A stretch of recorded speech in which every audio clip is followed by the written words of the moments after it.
Welcome to In Case You Missed It, CCTV's event recap show where we replay the highlights from this past month's events and happenings around Cambridge. In case you missed it. This past February, there were some pretty cool events. February 8th, Mass Peace Action hosted a talk discussing Hurricane Maria in Puerto Rico at the Central Square branch of the Cambridge Public Library. 2 days later, on the 10th of February, Playback Theater hosted Playback in the Port, an improv performance at the MOSAIC Youth Center.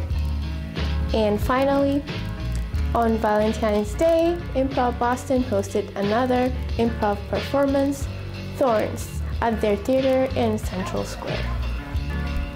Without further ado, let's jump into the highlights of each cool, exciting events around Cambridge. Good evening. Thank you very much. I'm very honored to be here with my distinguished colleague, Joanna. It's the first time we're going to be sharing a podium. I am also delighted to be here at the Cambridge Public Library, which I appreciate so much because of the work it does. It's the first time I come to the Central Square branch of the library, so it's a joyous occasion. I'm a historian, and I suppose that I am good at summarizing complex stuff. So what I have prepared for tonight is a very brief but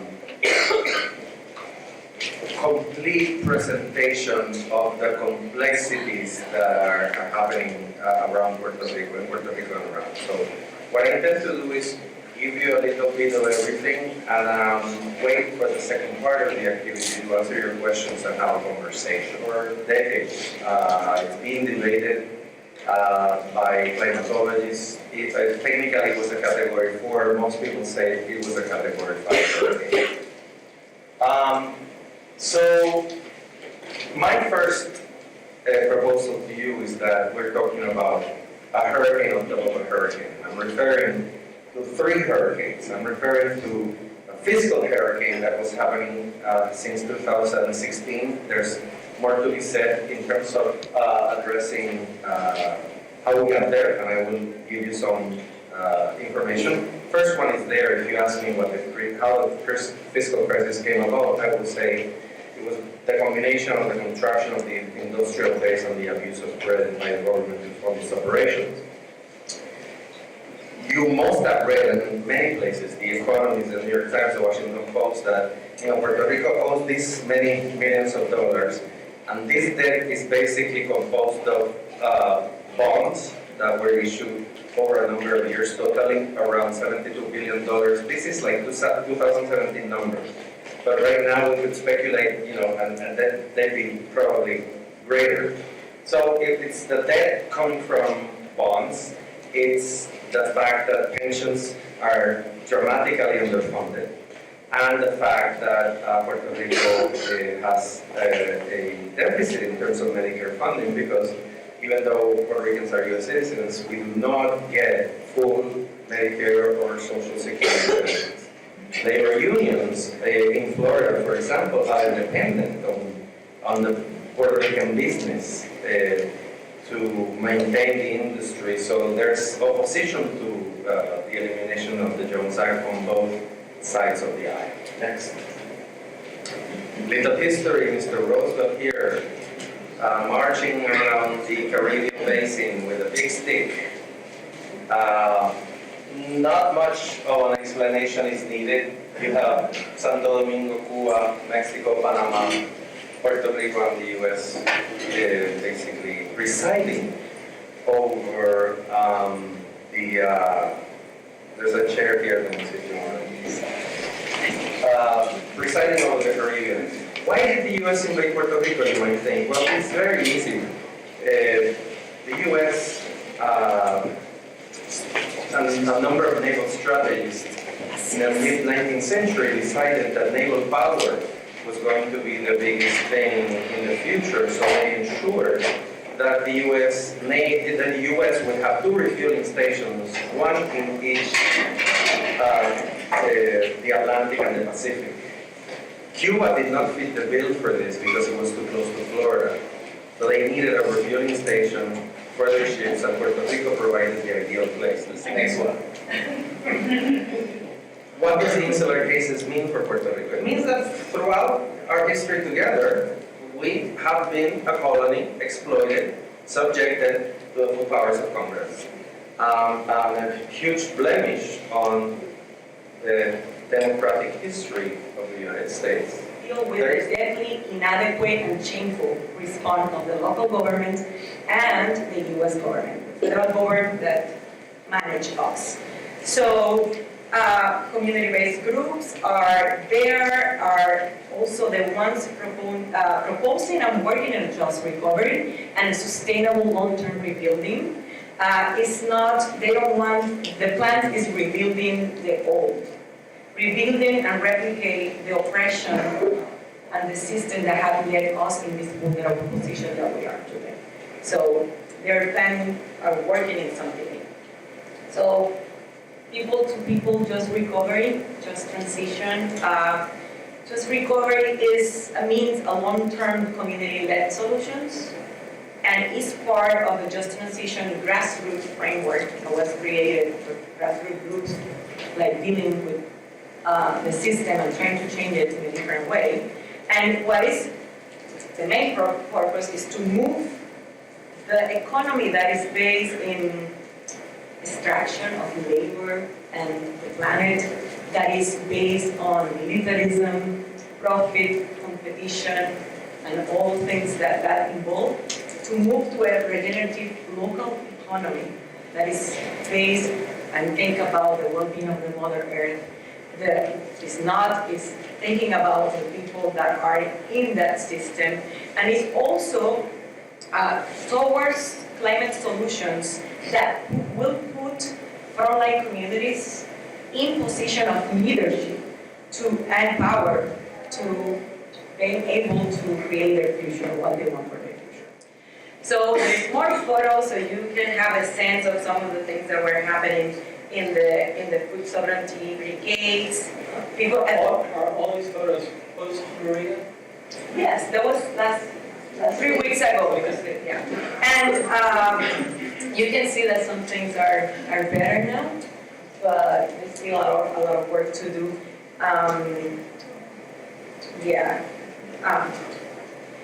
What I'm going to say in a moment, but I'm going to continue showing some of the pictures, the well-building, like infrastructure for the farms, cleaning path, also planting new crops, supporting with different infrastructure that they need in their farms.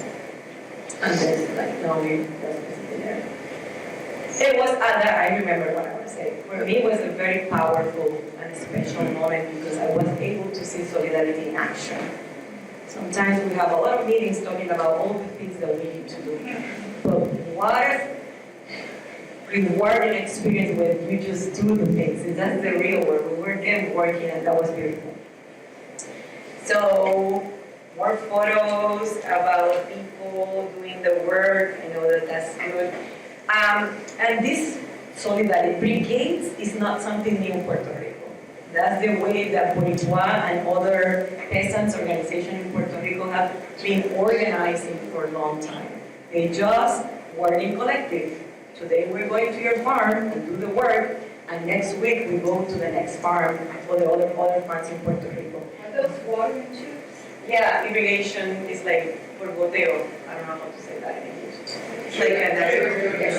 like sprinkler.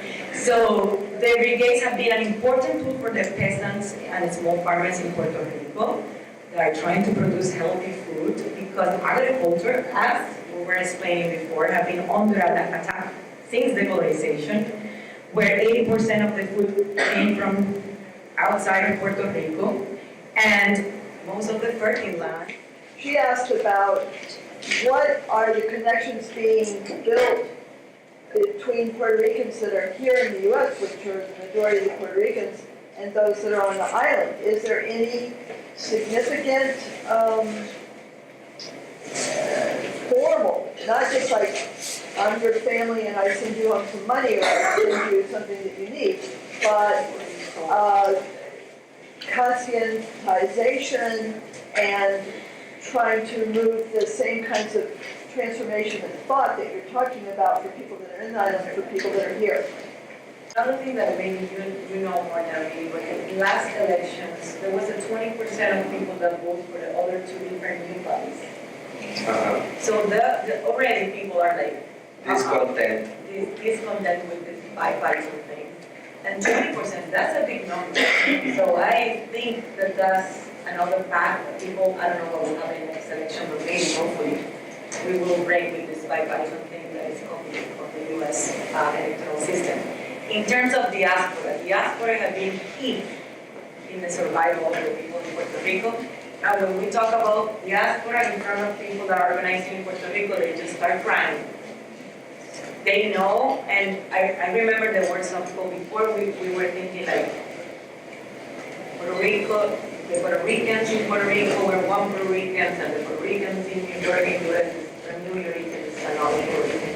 And what the discovery was that we're just one nation. And we're going to be that, regardless of where we live. So there is a lot of efforts, not just families, like in New York, Up Close is organizing the progressive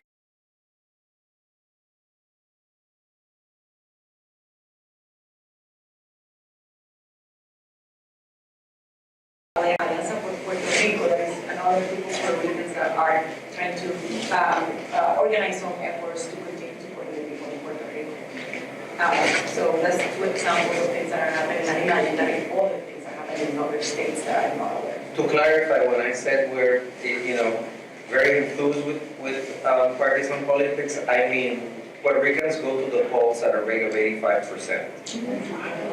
So for us, going to the polls is like carnival.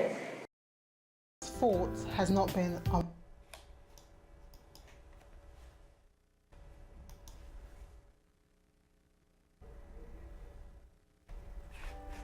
that there are benefits in Ramadan, but that's only if you actually apply yourself to actually go through the process of Ramadan, endure it and enjoy it. I'm actually enjoying Ramadan. You want to be able to more or less cleanse and purify yourself, your body, soul and mind into the preparation of Ramadan. Throughout the year you do a lot of things that's not necessarily right, and Ramadan gives you a chance to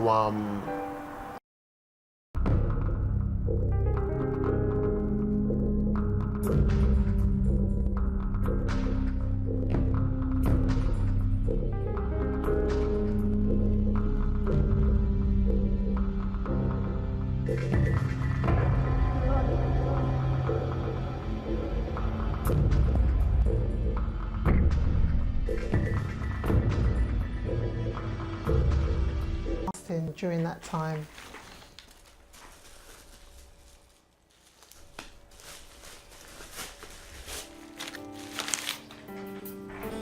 You go through all the food pangs, you go through all of the desires, when you get that thought in your mind, you see that drink, that drink, should I go and get that drink? But, your will's got to overcome it. So that's what I mean by it's a war.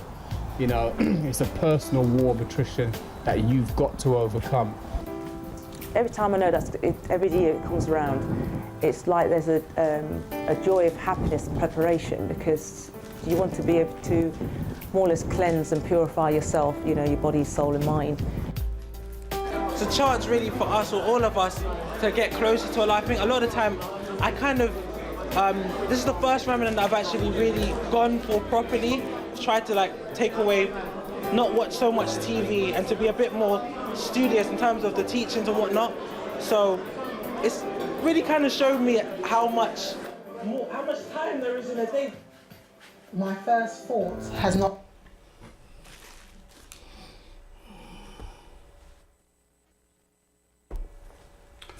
Bismillahirrahmanirrahim. Alhamdulillahi rabbil alamin rahmanirrahim maliki yawmiddin iyyaka na'budu wa iyyaka nasta'in ihdinas siratal mustaqim siratal ladzina an'amta 'alaihim ghairil maghdubi 'alaihim waladdallin. Amen. The English translation of that is, in the name of Allah, the most gracious, most merciful. All praise and thanks be to Allah, the Lord of the Alamin, mankind, jinn, and all that exists. The most gracious, the most merciful, the only owner and the only ruling child of the day of recompense, the day of resurrection. You alone we worship, and you alone we ask for help. Guide us the straight way, the way of those on whom you have bestowed your grace, and not the way of those who have earned your anger and your wrath.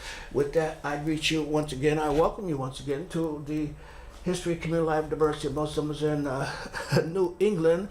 I'm Hasson, Rashid, your host, and I'll be here with you for several, well, maybe about 10 more minutes. We had a little technical difficulty at the start of the show, so that's over now. We're beyond that, so let us begin. So I greet you once again. I extend a cordial, international, universal cordial of peace out to you in the Arabic language, and that is Assalamu alaikum. Okay, welcome to the History, Community Life, Diversity of Muslim Americans in New England. I guess you gathered from the opening videos that it's almost the Islamic, according to the Islamic calendar, the Islamic holy month of Ramadan. That's when Muslims engage in fasting and celebrations, glorification of Allah for 30 days. And so we have, this broadcast is so like a presage of the actual beginning of fasting and glorification, celebrating Allah for the month of Ramadan. The actual month of Ramadan begins, I guess, this weekend coming up. That's around the 14th or 15th of May. That's according to the sighting of the new moon. But I tell you, the crescent moon is out tonight for all you sky watchers. You know the crescent in Islam is a symbol of life. Okay, so there'll be plenty of things relating to life once the month of Ramadan begins, that we'll share with you some of the Islamic studies on Ramadan and its significance to humanity. Okay, once again, I'm Hasson Rashid. Thank you for being with us, and I'd like to since we're we're into the month of Ramadan right now, I'd like to get back to that video with you, and that's a video that was prepared by the Nation of Islam. That was the British chapter. That's the London, England chapter of the Nation of Islam, and it's all about how to prepare for Ramadan, what you do. And I guess that the video is more, there's more excellent in the video on instructions on preparing you for this blessed month of Ramadan on the video than I can share with you right now. So we're going to try to get back to the video. Well, we're not try, but we're going to get back to the video. And once again, it's about 6 more days before the holy month of Ramadan begins. So let's get back to the video. Not been, oh my God, I've got to get ready to go to work, or I've got to be here, or I've got to be there. My first thought has been thanking Allah for waking me up, then reading the words that He's given us. So I've given my first moment on waking to Allah.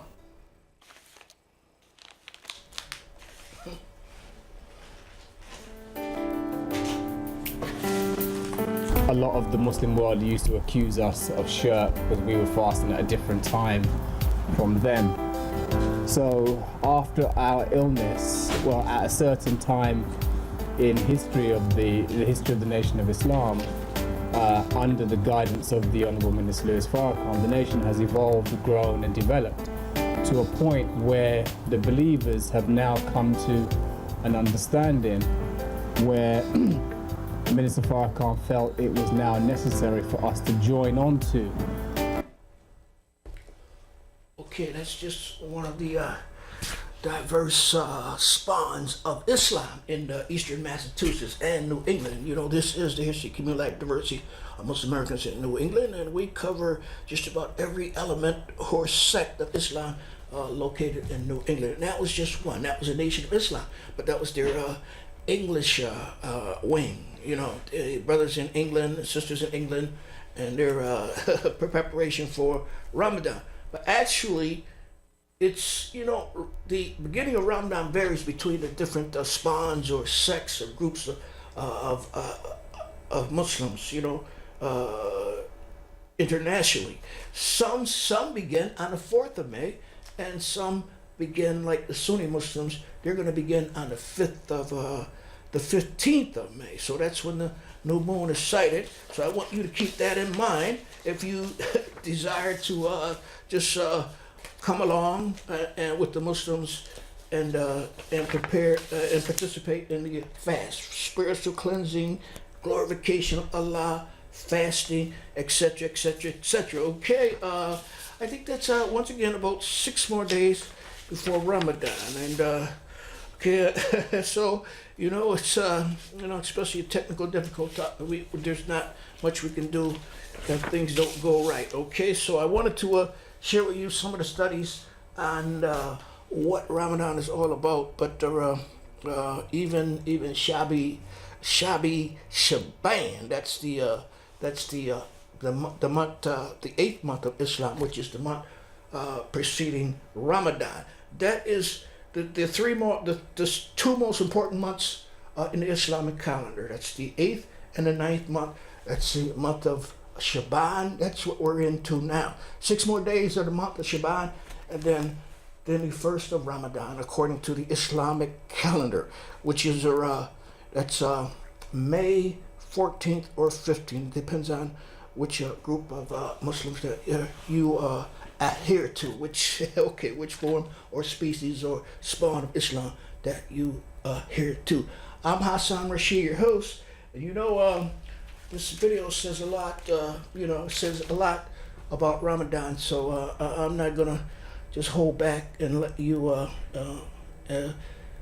digest some of the information that this video offers you about the holy month of Ramadan. Okay. The main body of the Muslim world. And as a people, I know for myself, I used to spend a lot of money, a lot of money, and get myself into a lot of debt. Buying presents, buying drink, buying food that I couldn't really afford, and using January's salary, February's salary, March salary, still trying to pay back the credit cards, buying all these gifts. So I'm glad that I was taught that through the teachings of Young Elijah Muhammad to fast in the month of December. The reason why we started to do Ramadan in December was because we used to go clubbing and have, and we used to do a lot of crazy stuff actually. So the messenger said to us that December would be a good time for us to fast from the madness of Christmas and getting involved in pagan worship.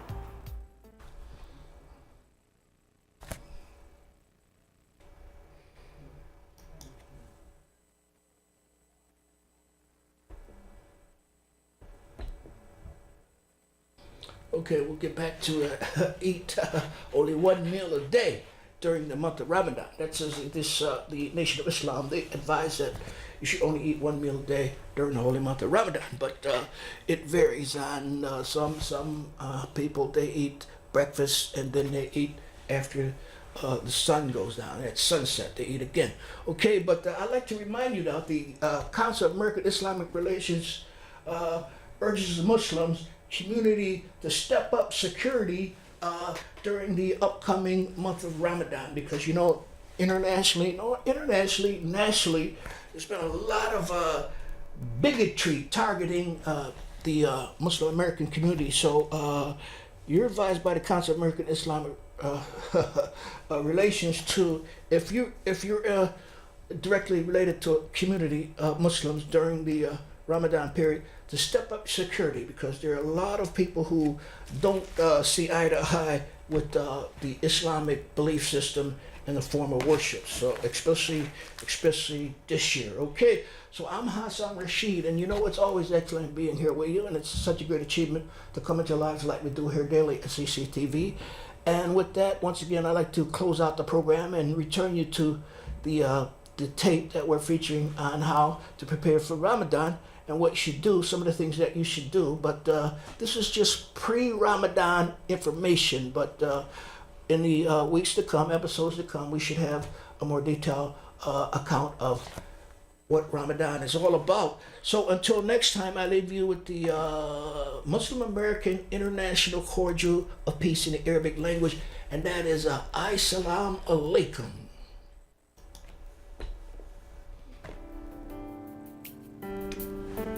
when I first came into the teachings of the Honourable Elijah Muhammad, I was about 16, 17 stone. Today, you know, I'm down to about 11 stone, 12 stone, and I've been at this weight consistently for 18 odd years.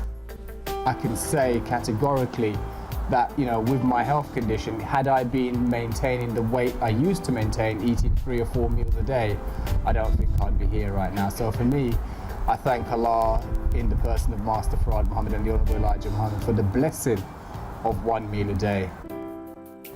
Especially in my work environment, if I'm working with mature or senior people, they do not actually believe my actual age. They still think I'm about 22, 23. I'm not going to reveal my official age, but praise be to Allah. I am most grateful for the love of Allah and the support and the guidance of Minister Farrakhan.